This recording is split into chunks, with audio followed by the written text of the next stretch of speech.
Welcome to the Oral History Podcast, featuring stories from the oral history website voicesofoklahoma.com, where Oklahomans have given generously of their time to tell their life stories for present-day listeners and for generations to come.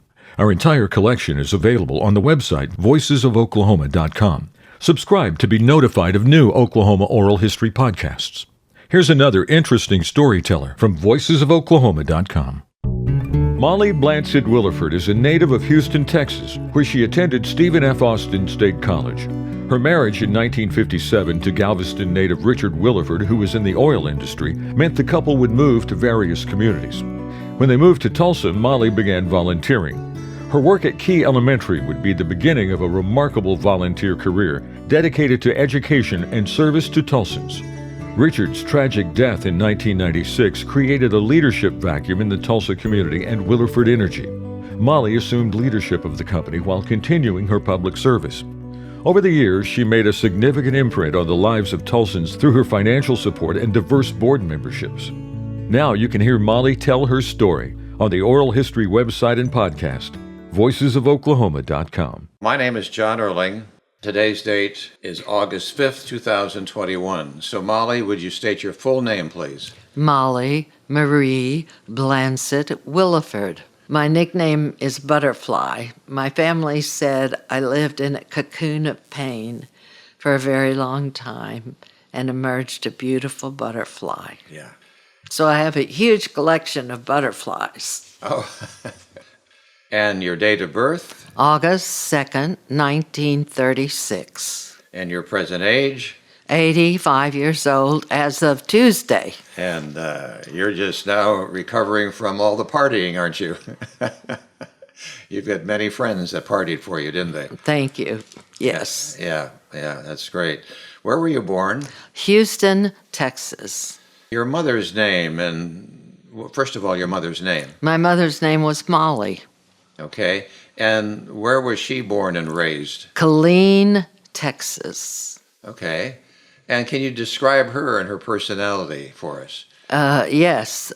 She was an excellent cook. She was a school teacher.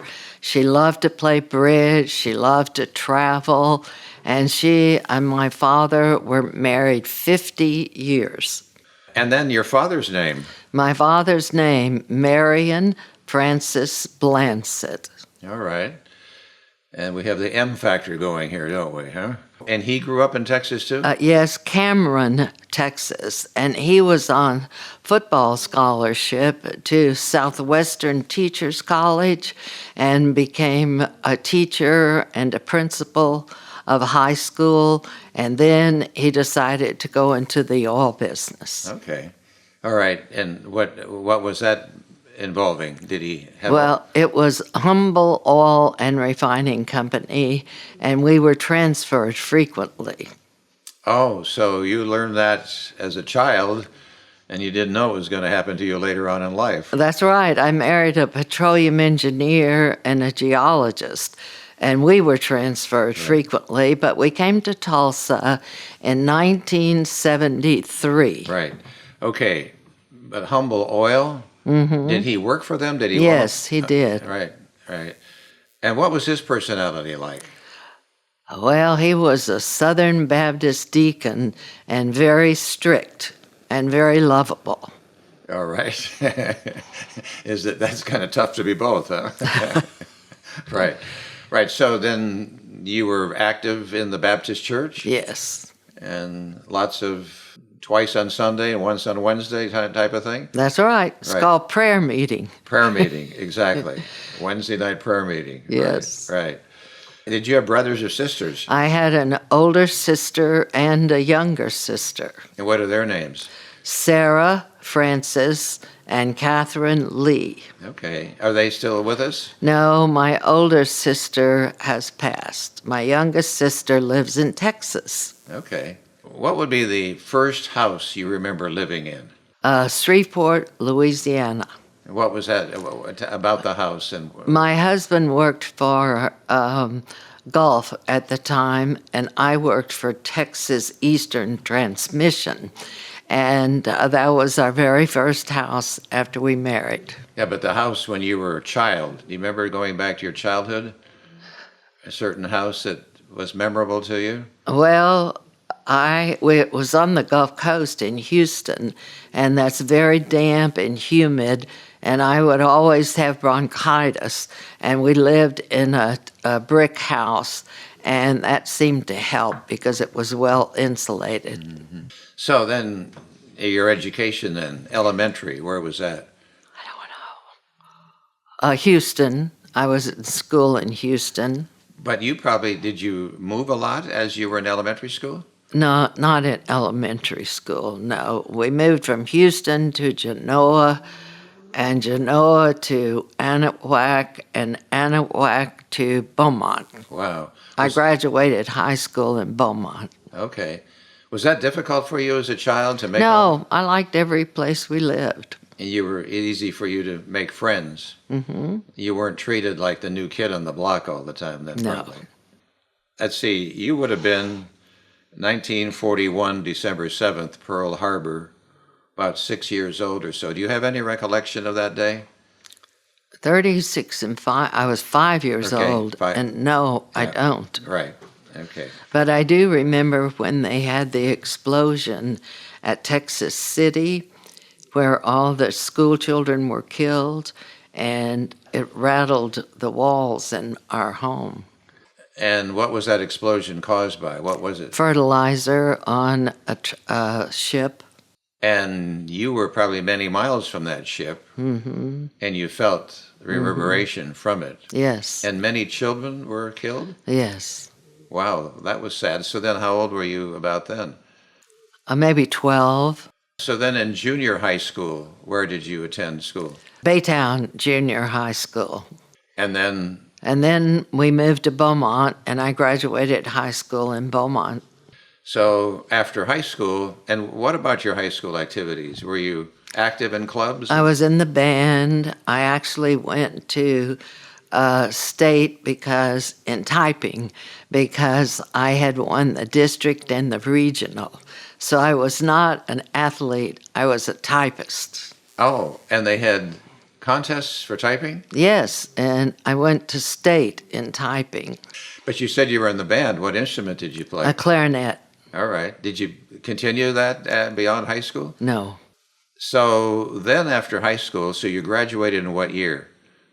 1954. Then do you go to college immediately? Yes, I went to Stephen F. Austin in Nacogdoches. Okay. And what was that experience like? I was a business major, and I played tennis and made really good grades Oh, sure. Why did you choose business? because I wanted to be a secretary. And maybe that business came into play later on in your life, which we'll get into. What do you think you did as a child and a teen for entertainment?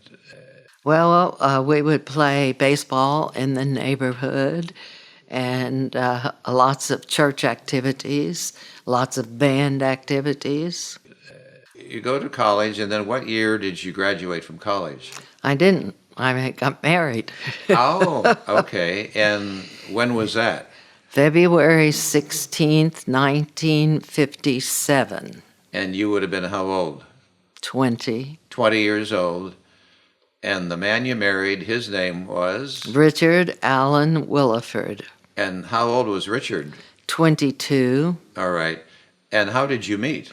On the beach, and he was a senior at A&M, but had his fourth and fifth year. So then we did not marry for 2 years. Okay. You dated for 2 years and then when he graduated, is that it? And then you got married. Yes. Right. How many children did you have? 2. I have a son, Richard Allen Williford Jr., and a daughter, Monica Marie All right. Williford. Richard's business was what? Oil business. And what nature of his work? What was his work about? What did he do in the oil business? Well, he started his own company, Williford Energy, and we still have that company today. He also purchased a simulator company, and we manufacture airline simulators. So he started the company after you got married, After we came to Tulsa. after you came in '73, Yes. and that's when you started the Williford Energy. Did you then live, though, in many places No, with Richard no. prior to coming to Tulsa in '73? Well, we lived in Shreveport, and we lived in Wichita Falls. We lived in Durango, Colorado. We lived in Lafayette, Louisiana, back to Denver, and Denver to Tulsa. And you definitely remember all that. And you moved to all those places because of the oil business? Yes, yes. Under the banner of Williford Energy. No, he was working for Gulf at the time, Gulf Oil Company. Okay, all right. And then when he came to Tulsa, he started the energy company. That's correct. All right. Right now, weren't there wells in Oklahoma, Texas, and Colorado Yes. that you have? When you came here and he was involved in the business, what did you do?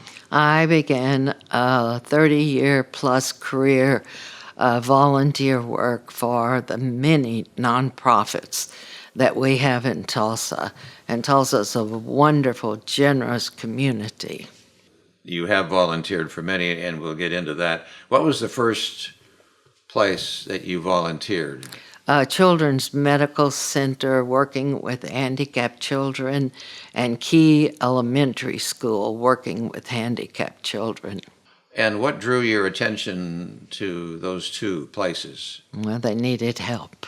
Right. Did they reach out to you, or you just sensed that when you came into the community? I don't remember. Right. Key Elementary. Where did your children go to school? Both of them were at Key Elementary School. All right. So that's how that need probably came about. You were willing to volunteer your time and get involved in the community. What are some of the other places that you volunteered that come to mind quickly now? Tulsa Historical Society, and I was on the Jane Goodall International Board for 10 years. I was on the zoo board, and she came and blessed our chimpanzee exhibit to make it part of the National Jane Goodall acceptance. And that had to be exciting to meet her.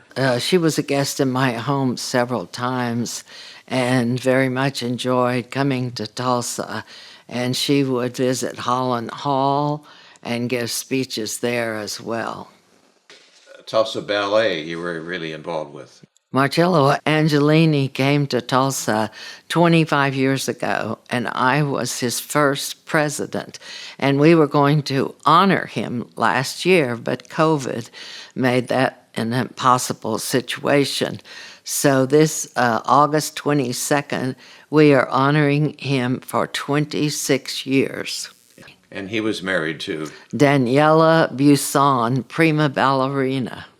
And we're fortunate in Tulsa to have such a fine ballet community. I also volunteered with Tulsa Opera and was in charge of the opening of the Mayo Hotel as a benefit for Tulsa Opera, and had I.G. Gannon come as the band. Oh. And he was much loved. Yes. The opening of the Mayo Hotel. Yes. The reopening? Yes. We're glad to have that refurbished in downtown Tulsa. But you were also active with the Mental Health Association. Yes, and the sister cities. I was in charge of the convention where we had 2,000 people in Tulsa for 10 days. And I had to showcase Tulsa because Chicago was the previous year. The next year was Houston. So I wanted Tulsa to be the best. And I'm sure you did the best job. Then the Tulsa County Jury Fee Committee for the Prevention of Child Abuse. Yes. And you were the first woman president of the Summit Club. Yes. I mean, we can go on and on with these. Did you ever say to yourself, I'm so busy, I can't do all this? Or No. But you were known as a great fundraiser. Yes. And tell us about that, because that's not everybody can do that. Well, because Tulsa has many, many very generous people, and they realize that these nonprofit organizations are doing a wonderful job to help people in need. Well, I would also say that your sincerity comes through when you probably asked for money. What do you think was the largest amount of money you ever asked for? Well, the Tulsa trash haulers came to me as president of the ballet and asked for permission to decorate the trash truck and march in the parade of the city parade, Christmas parade, with me riding in the trash truck. So I agreed to that, and I said, I will give you 30 tickets. They came back to me the next day and said, everybody wants to come. We want to buy 60 more tickets.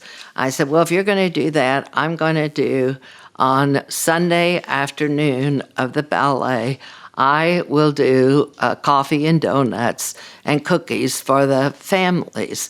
So I had the trash haulers with choreography marching behind the trash truck, and Carl, the costume director, made my cape, which was made of bubble wrap and lighted in the collar, and I became the trash queen. So the Sarkis Foundation had previously given money to Tulsa Ballet. So Marcello and I were invited to interview for their next year's contribution. And they said, Mrs. Williford, what have you done to increase new audiences? And I told them the trash hauler story, and they doubled their amount. Which was how much? I don't think that should be public. Okay, all right. I wanted to give you credit for, yeah, but all that, good work pays off, doesn't it, huh? And fun. It's interesting, the trash haulers approached you, isn't it? We don't associate ballet with trash hauling. Well, they also made costumes for all of their children dressed as mice and had a trailer behind the trash truck with all their children. Well, that has to be one of your more memorable experiences. Yes. That's great. Well, you have a spirit of wanting to have fun, so it all worked for you. The Tulsa Global Alliance, Global Vision, was another area of your work, the Nature Conservancy, and Indian Healthcare Resource Center of Tulsa, Dance of the Two Moons. Can you tell us about that? Well, they have a wonderful situation here in Tulsa. They provide a doctor, an optometrist, a dentist, and for the Native American people registered, all their prescriptions and visits are free. And I was awarded their award and given a prayer shawl to wear and was invited to dance among the tribe. What a nice honor that was. But then you were also active at Tulsa Community College in their 30th. I was chairman of their foundation. I believe very much in Tulsa Community College. I understand you're a championship bridge player. Yes. And how did that come about?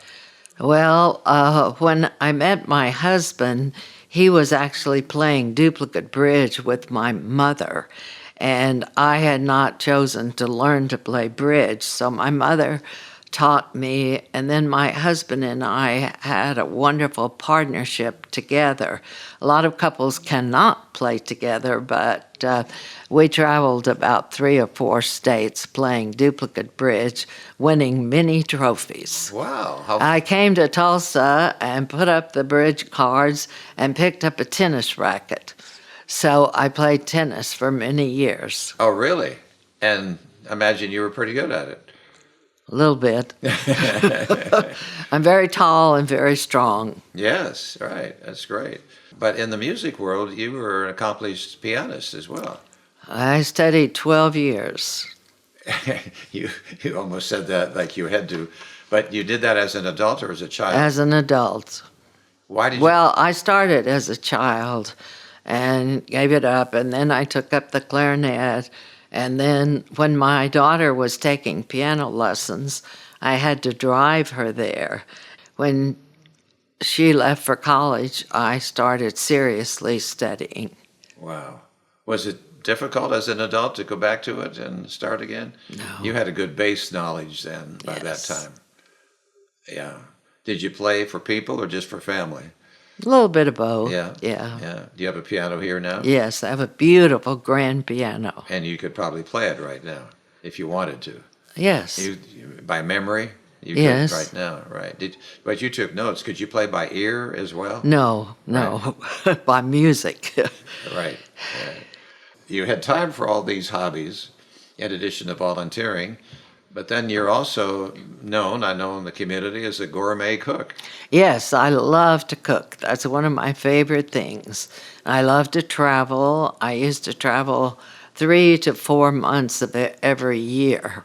And it was a wonderful family time with me because my daughter and I traveled together for 5 years, and then my son began to travel with us. Some memorable trips or countries you may have visited. Well, I have over 800 days on Silver Sea cruise ship. Oh. So we don't have time for me to name those. Was it mostly cruising Yes. to other Well, countries? yes, mostly cruising on several different cruise lines. Yeah. How fun. So then you were having fun, but then there was a day that was not fun Yes. for you. And that was in April of 1996. Can you tell us what happened about this plane crash? Well, my husband was killed and I was severely burned. 1996. He was attempting to land, wasn't it, the plane at Expressway Air Park? I'm not familiar with the details. Okay, because they've just blacked out on you. You don't know the details. And he was trapped in the plane. And I'm sorry this is bothering you even now, and I don't know how much you want to talk about it. But you walked out. I read how these people came and saw this lady walk out. She had her purse over her shoulder, and you walked out of that accident. Pretty amazing. You think back on that much at all? Yes, God spared my life. I'm also very grateful that I am an 11-year cancer survivor. So I have many, many blessings in my life. I have a wonderful family, and I have a wonderful God who has taken care of me. And allowed you to continue to do all this volunteering. You had to say to yourself, there's got to be a reason I'm still alive, and we know the reason. So that had to be difficult. Did you have children at the time of the crash? Yes. And how old were they about? My son was probably 30 and my daughter 25. Okay. And so you had them to lean on, and they had you as well. We're very close. They both live in Tulsa, and I have 9 grandchildren. Oh, what so pleasure. I have been blessed. Yes, indeed. So then you had to jump into the business, didn't you? Yes. Williford Energy. Was that easy for you, or? Well, I went to the office every day for 10 years, and then I decided to work at home, and I have a full office here. I have an assistant who comes to my house, and we work at home. Even today, Yes. you're working it. Yes. At your age of 85. Yes. You still work it. Yes? Right. Had you been close to the business all along? No. And so it was like cold turkey, as we say, for you to jump in. Well, I was bedridden with burns for 3 months, and I educated myself. But then I suppose there were other executives in the company that Yes, helped you? I have wonderful people, and they have very long duration, and they are very, very competent. And in today's world with computers, you can be in touch wherever you are. Right. Right. My, oh my, oh my. I don't know if you can even talk about, there you were in bed 3 months recovering, and that shows you how, and those who listen, what a strong person you are to come through that.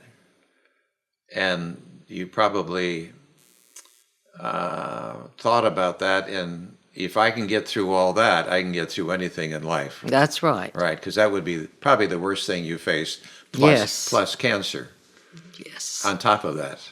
So that's an amazing story right there, believe me. Then you kind of got yourself up and running. Did you find it difficult as you then were able to come to the office and be the executive of the company, weren't you? No, I didn't find it difficult. They were all very, very loving and caring people. Well, I think I was going to lead to the difficulty being a female heading up an oil company and dealing with mostly males. I've been there all my life.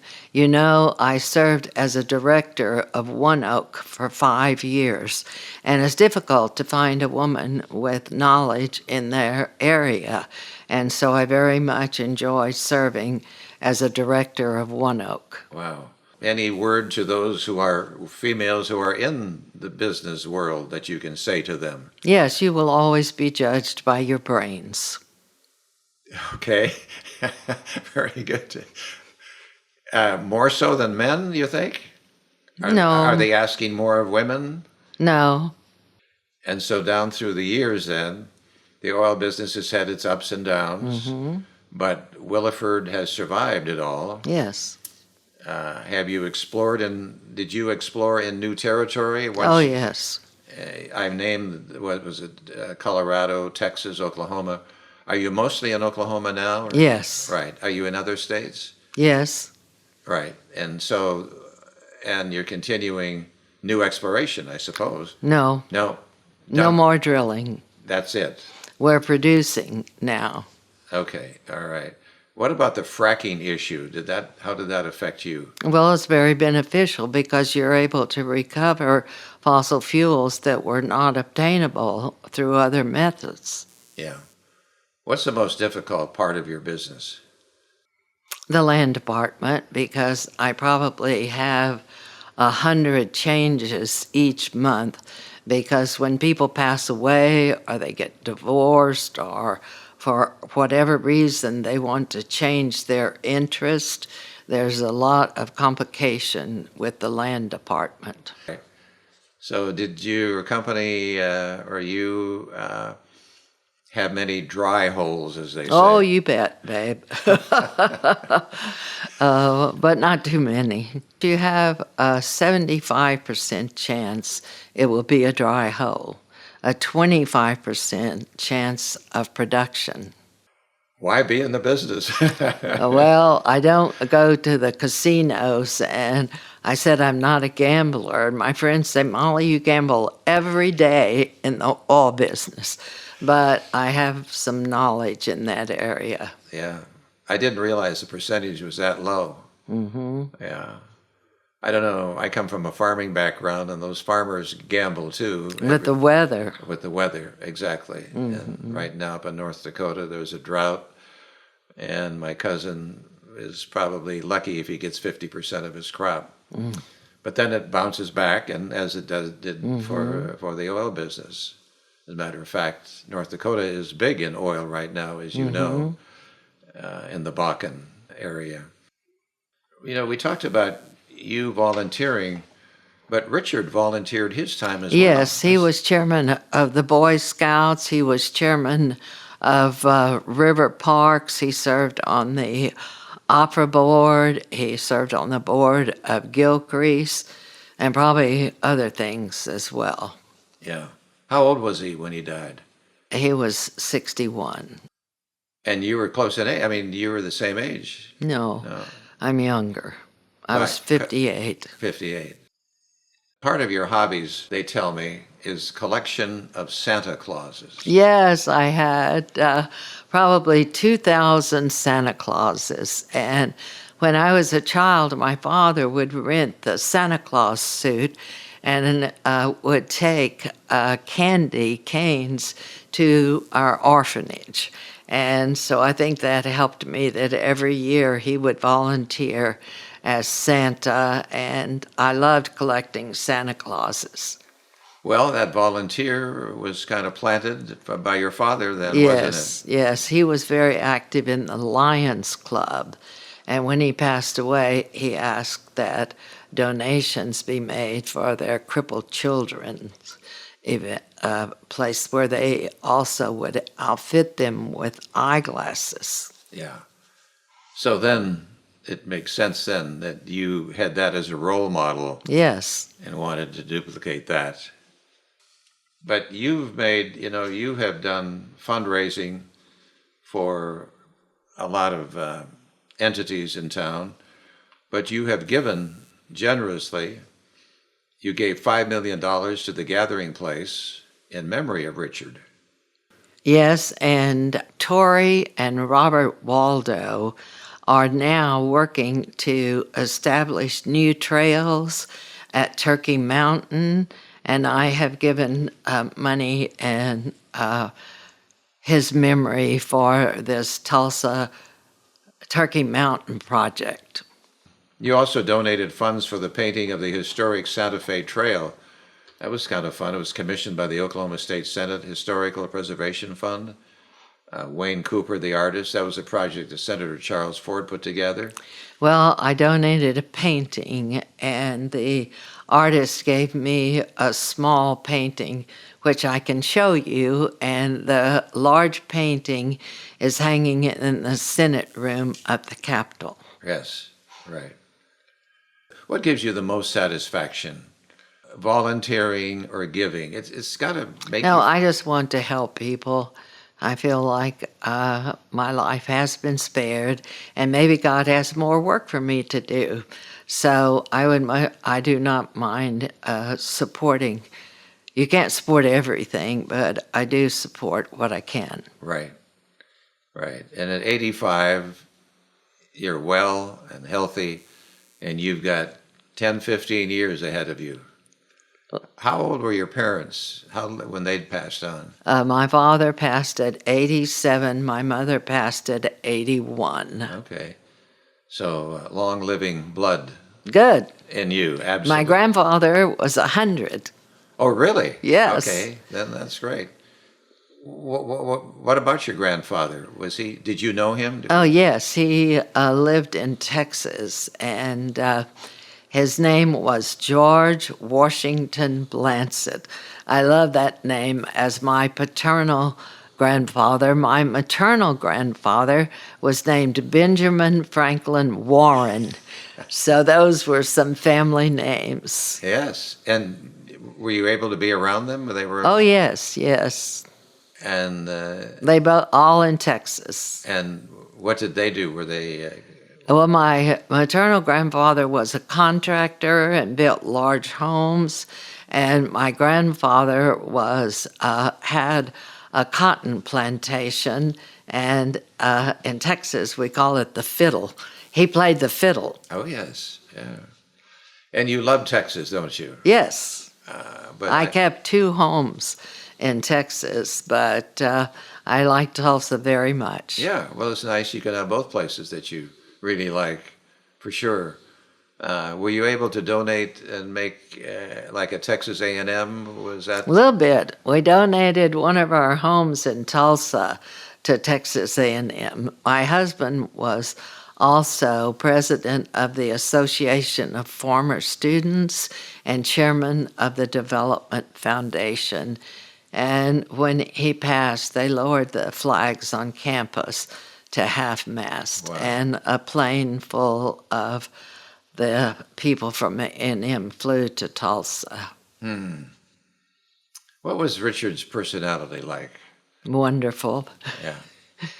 Was he a very outgoing or to himself or kind of? Well, he was Capricorn, and they're very strong, and he enjoyed many things, golf, fishing, hunting, his family and travel. And his mother lived in the same town where we lived, and he was very close to his mother.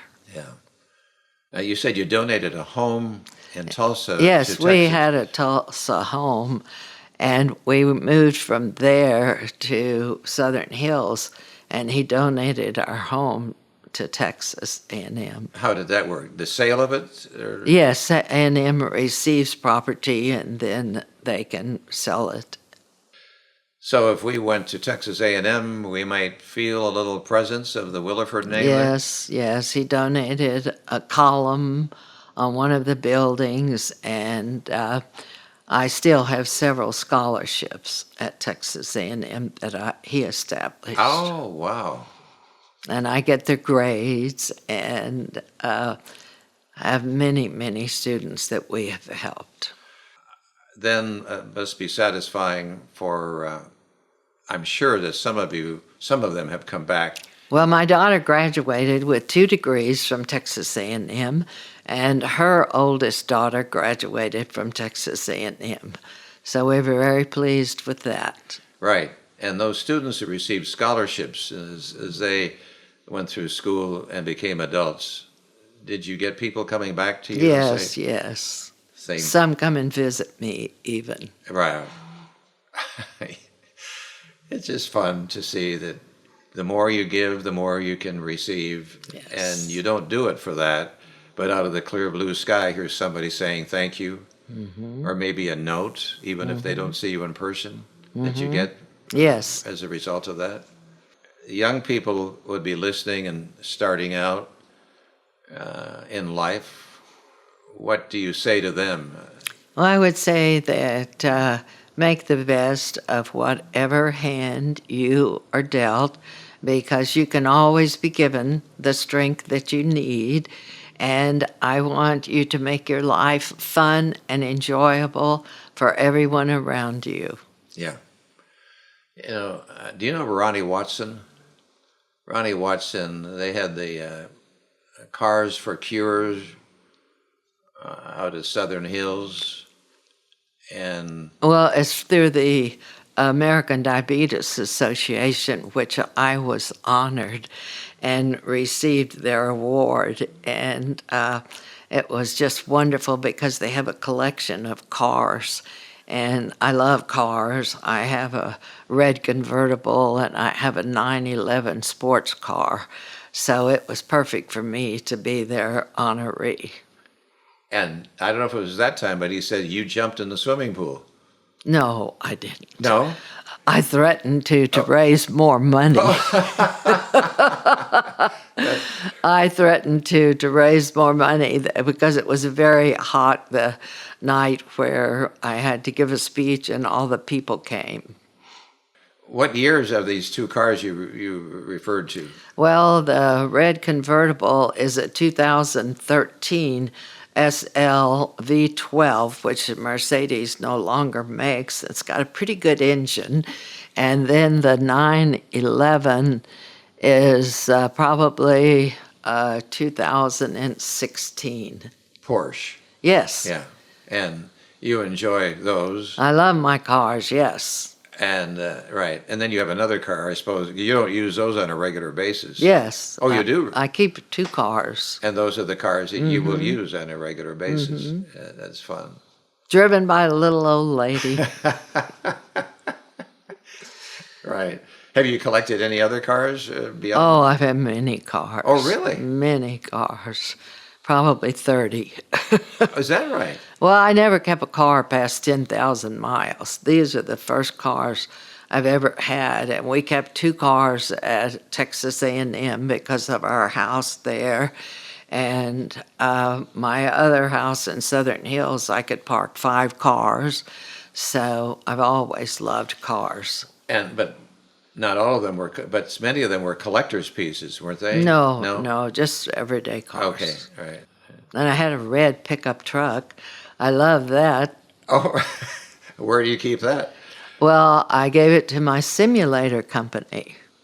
At 85, people think that's old, but I don't think we're thinking that's much old anymore, are we? No, not for me, babe.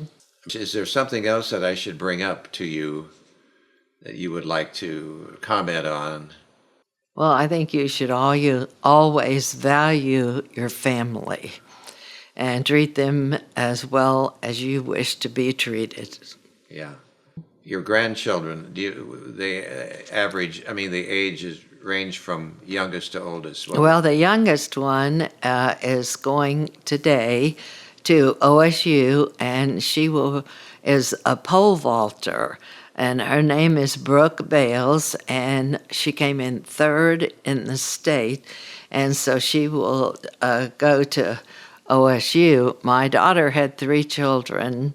She was divorced for 13 years, and now she's been married 9 years, and to Steve Bales, who was a major in Tulsa Police Department for 30 years, and he had 4 children.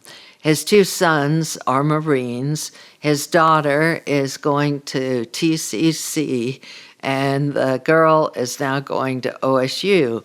One daughter of Monica's graduated from Texas A&M. One graduated from OSU, and her son is a senior at Canyon College. Are you able to get everybody together? Well, sometimes we had them all last Christmas, which is rare, but we did have them all last Christmas. Here in your beautiful home where we are My daughters mainly. recording? We had 17, so it was a wonderful Christmas. Yeah. And we should say we're recording this interview here in your beautiful home here in Tulsa. Anything else that I can bring out? Well, thank you, John, for this opportunity. I love Tulsa and am happy to participate. Yeah. How would you like to be remembered? Well, I've always tried to live my life with a very strong faith and do as much good as possible. Yeah. And you have done that. Thank you for giving this time to us now immediately, but for future generations to listen back to a very wonderful woman in our community in Tulsa and for the state of Oklahoma. Thank you, Mollie. You have been listening to the Voices of Oklahoma podcast, stories taken from the oral history website, voicesofoklahoma.com. At the website, you will discover an array of storytellers. Many you will know. Some will be new to you, but all will be worth your time. This work depends on listeners like you, who are interested in learning about the great people of Oklahoma.